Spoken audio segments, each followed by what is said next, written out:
Jeremy, why would I want to learn about a shitty, sweet, frozen cocktail like a daiquiri? Well, because it's not what you think it is.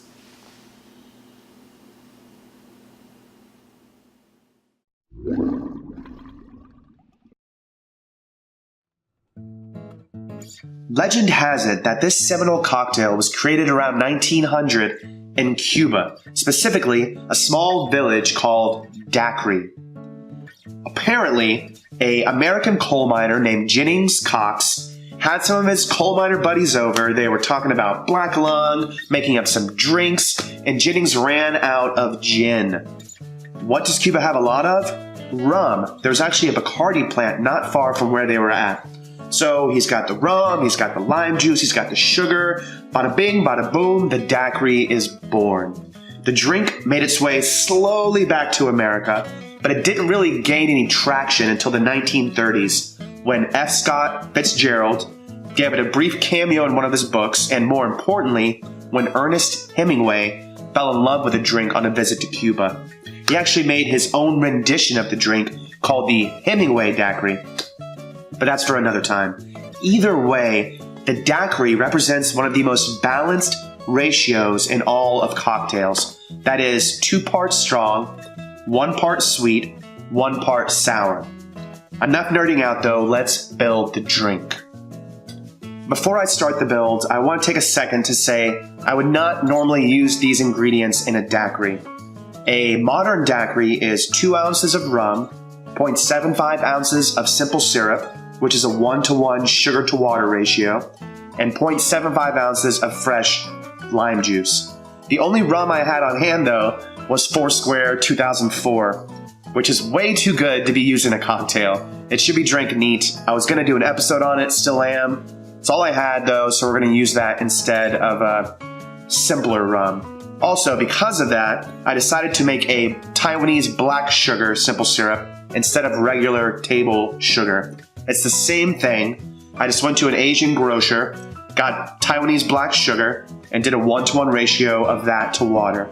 So it's still simple syrup, it just has more of a complex caramel, light spice character. We still have the fresh lime juice though. So let's go ahead and build the drink. Get your vessel.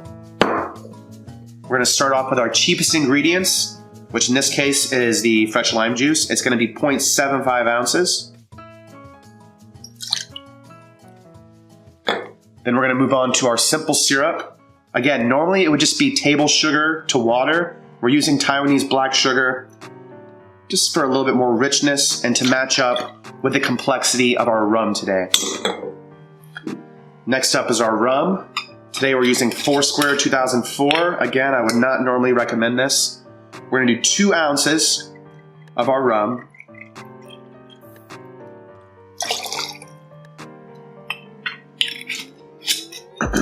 And then we're going to give it a shake. I don't have any ice. Pause. Unpause.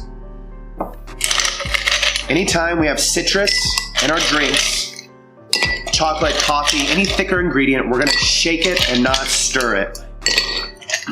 One thing to understand when you're shaking is you wanna fill up the ice as high as you can. It actually creates less dilution in your drink.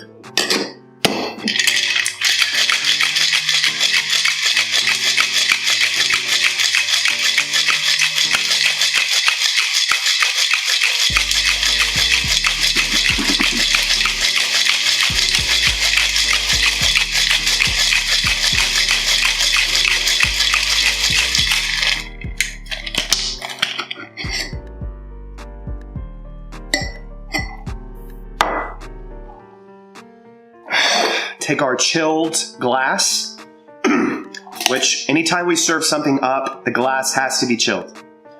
Now we're straining in our daiquiri. Much darker than it would normally be because of the specific ingredients I used.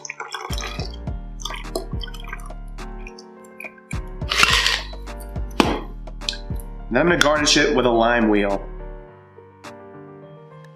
And there you have it. The classic daiquiri made a little bit differently, but the structure is the same. Cheers.